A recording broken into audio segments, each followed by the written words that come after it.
has that extended glow for fan collectors who go crazy for extended glows. So that's a bright side about the stand, I guess.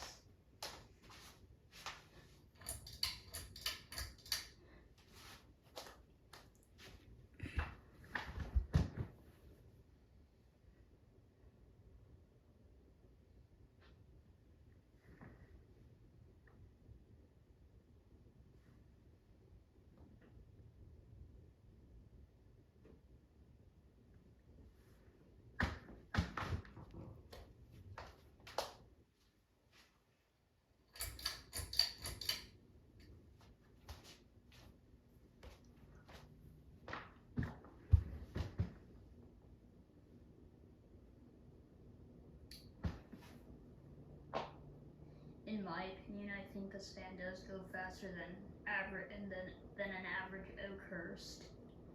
That's just my opinion.